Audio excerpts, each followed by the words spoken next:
What's up, people? I'm Shaggy, the Opinionated Hippie, and this is part 8 of my reviewing and ranking King Gizzard and the Lizard Wizard studio albums, which means I'm on album number 8. Came out in 2016. This is Nonagon Infinity.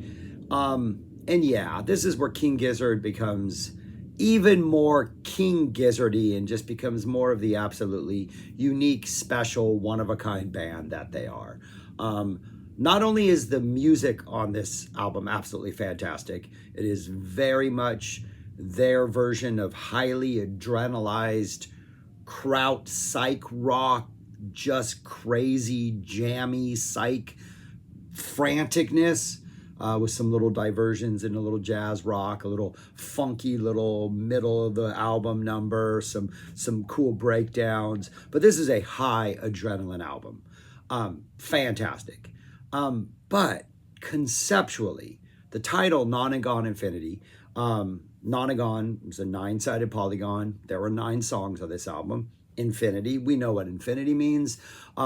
This album is designed, intended for you to play on repeat. So you put the album in CD, I'm assuming, or listen to it on streaming. Works better on streaming as my CD player does not immediately go from the last track to the first track, but there's a little time lag when it has to go back, unfortunately.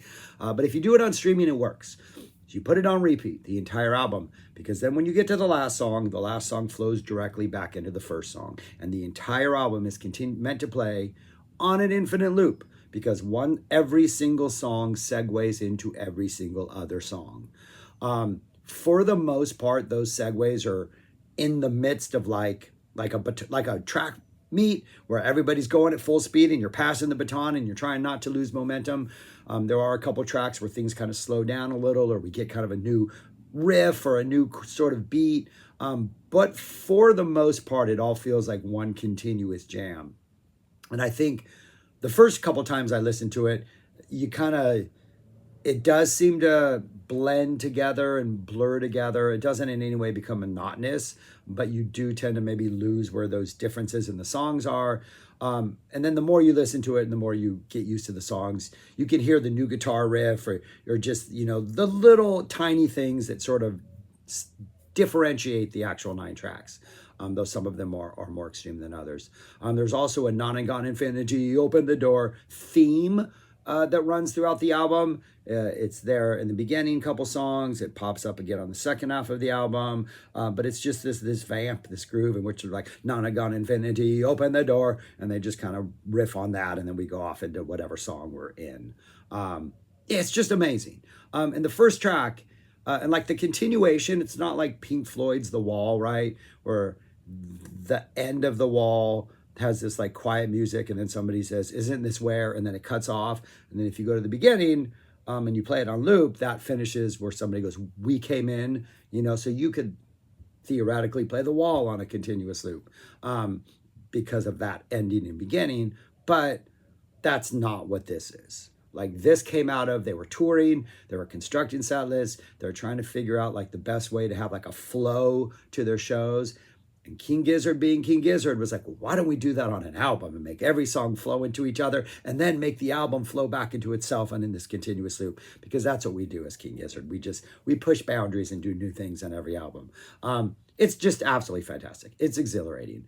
And I think the opening track, like right off when you jump in, you're just right in you're like, they don't ease you into it. And it almost like, there's a couple images that come to mind. Ghostbusters, when they like look in the sewers and there's that like, I think it's Ghostbusters, that energy of just psychic ghost energy that's flowing underneath the city. Or the one that came to mind first is Butch Cassidy and the Sundance Kid when they're going to jump off the mountain into that raging river below. The river's raging, but that's not what's going to kill them. The fall is what's going to kill them. But they make the jump, and they're immediately just like, bouncing all over, and somebody can't swim. And that's what the first song feels like. It's like, you ready for this album? Because when you put it on, you're in it. You're going. This is from 0 to 100, like just like that. Right off, you're like, dun-dun-dun-dun-dun-dun-dun. An exhilarating album.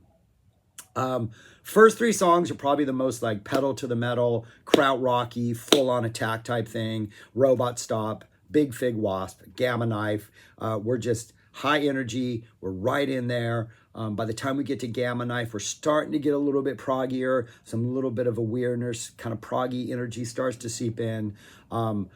We get to People Vultures, things kind of slow down a little bit, so we can start off that really awesome People Vultures riff that kind of opens that up. And then after we get that opening, we drop into what is kind of a different groove, still high adrenaline. We're still going like over the speed limit, but it's a little bit different than what we had, the overall jam of the first three songs. And it's maybe a little more spacey in it, but it's still very driving. Still, everything on this album is moving forward at great speeds at all points in time. Then we get what I think even makes this album more special and makes King Gizzard even more King Gizzardy, is we get Mr. Beat, which is the middle song, song 5.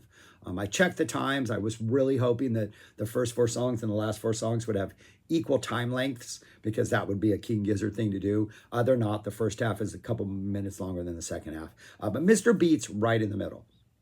And Mr. Beat is the one song which definitely has a little bit of a different groove and a different vibe. It feels a little more funkier.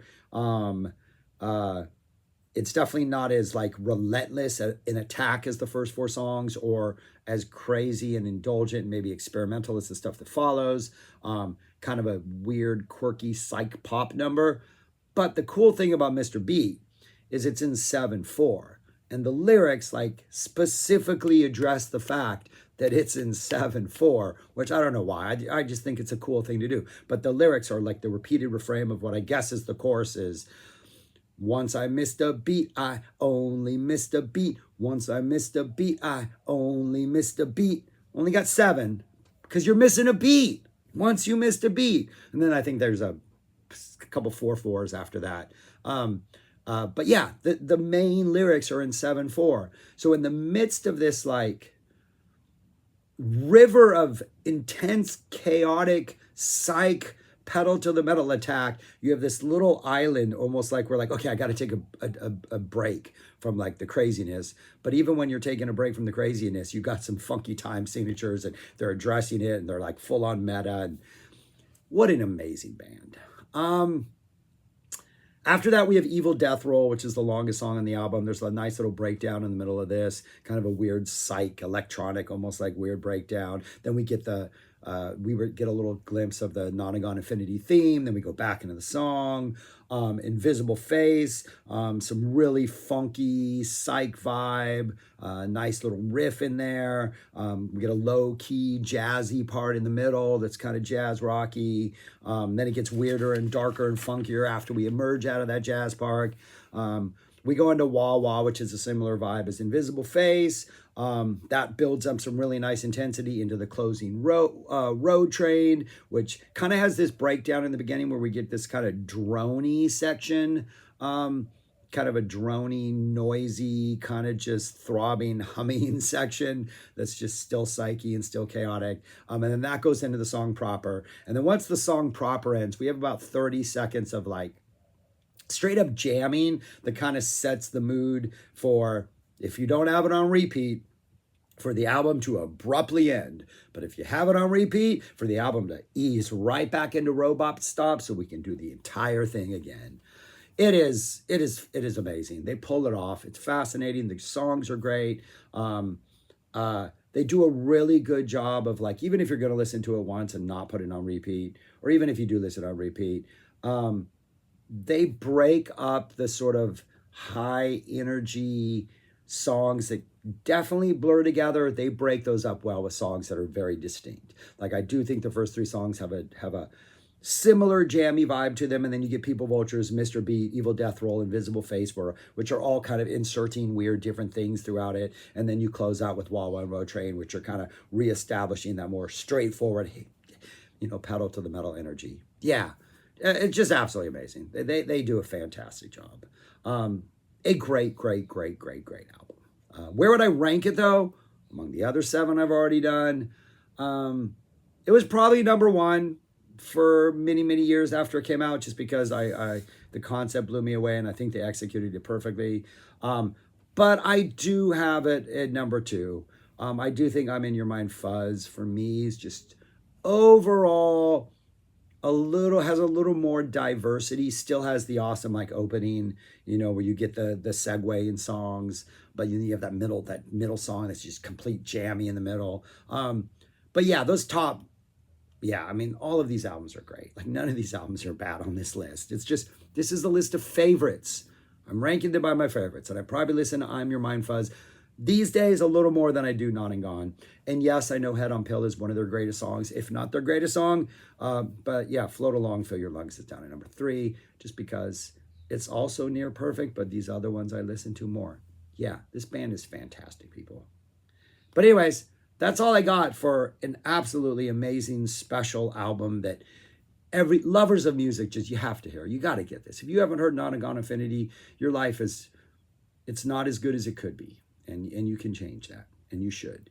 And even if you, you should check it out on social media, on streaming media, just because the repeat function of the entire album is much smoother than on my CD player in my car or even at home. Sadly, there's like a second gap. Frustrates me. But yeah, really good stuff. But yeah, let me know what you think. This album, go listen to it. Subscribe, share, like, comment, do all the things that one might do when watching a YouTube video. And yeah, listen to some music, people. Listen to some King Gizzard and the Lizard Wizard and make your life better. That's all I got. Peace. Talk to you later.